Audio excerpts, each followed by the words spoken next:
Wake up and smell the coffee, Mr. LaRusso. Extreme situations require extreme measures. Yes, play about it. Yo guys, back to Cobra Kai Karate. Welcome back to a brand new video. And guys, I just rewatched Star Wars Phantom Menace for probably the third time in my life. And I don't think I've watched this movie in over 2 years because I just have not been watching Star Wars. But with Revenge of the Sith re-releasing in theater, I will be watching that Saturday. And I wanted to rewatch all of Star Wars and give my review for it, including Revenge of the Sith. And this movie right here, I just never really loved or liked. And honestly, I think it is a bad movie. Which a lot of people agreed with me for a long time, for tens of years. But more recently, a lot of people have been growing to love the prequels, mainly because younger kids that grew up with it in the 2000s, they just happen to like it. And I understand that to a degree. Like if you watched a movie when you were a kid and it's not a good movie, but you have some sort of nostalgia towards it, I understand that. Like, for example, for me, Spider-Man 3 is an awful movie, but since I watched it as a kid, I do enjoy watching it. So I understand that, and I won't hold that against anyone, but we're actually talking about this movie. We all need to just admit that this movie is just not that good. And honestly, I don't even know what they were even thinking with this movie. Obviously, they're trying to set up a trilogy, and this whole movie just feels like a setup. It has nothing individual about it, nothing unique about it. And the whole movie is just a drag filled with not the greatest acting, not the greatest characters, and obviously young Anakin, which I'll get to in a minute. But with that being said, I will say this movie does have some good things to it, and I think I'll get the good things first. I do like, obviously, I like Darth Maul as a villain. He's really cool, but we don't see him a lot in the movie. The final fight is fantastic. The only problem with the final fight is it's cut in between this young Anakin stuff, which is really frustrating.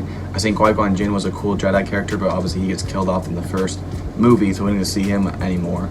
And outside of that, the movie really doesn't have too much to offer. The whole movie, it feels like each scene is there way too long. The plot moves by coincidence. Like Jar Jar Binks happens to be there. They happen to go by this they happen to follow this place where they happen to meet Anakin, and he happens to do all this, happens to do all that.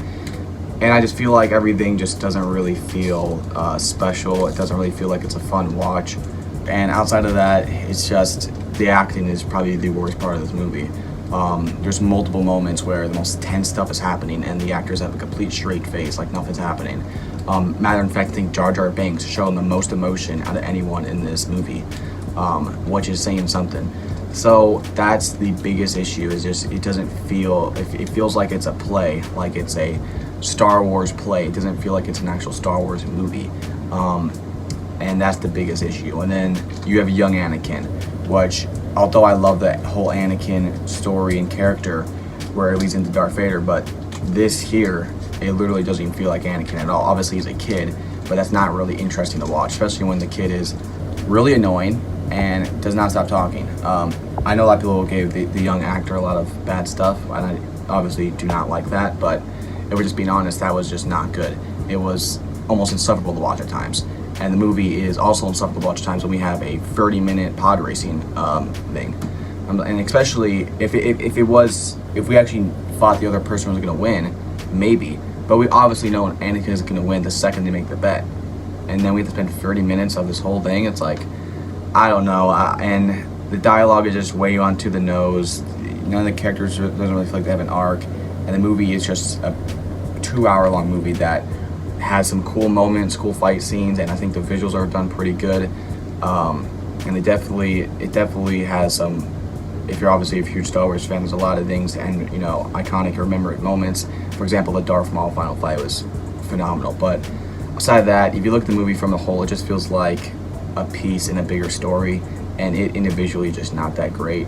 And even if someone does like the prequels, which I'm not the biggest fan of it, it's gonna be the last one you go to every single time. So that's why I don't think this movie is that great. And to give it a 1 out of 10, I'm probably going to give it a 6.4.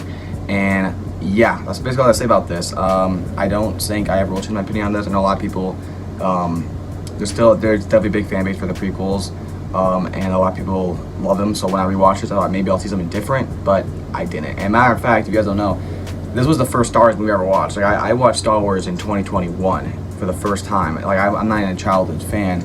And I started with the prequels. I know, don't ever do that. It's not a good thing. But I started with the prequels because I wanted to watch it in order. That was the first one I watched. So that's the only small piece that I have some remembrance to this. This is the first my first experience watching Star Wars. But outside of that, the movie, it only is really good because of the moments that are in the end. And that is not a good movie. So that's why I have this as not a good movie, and I will be watching Attack of the Clones soon, and when I watch Revenge of the Sith in theater, I'll review that. If you guys know, I do love Revenge of the Sith. Attack of the Clones, I'm kind of split on. I think it's a good Star Wars movie, but not a good movie. So we'll have to see. When I rewatch it, maybe I could change my opinion. My biggest issue with that is just the acting by Hayden Christensen. That's just really, really hard to watch. But anyway, thanks for watching this video. Let me know you guys about Phantom Menace. Is it a good Star Wars movie? Is it a good movie in general? And I think it's a lot better of a Star Wars movie than a good movie.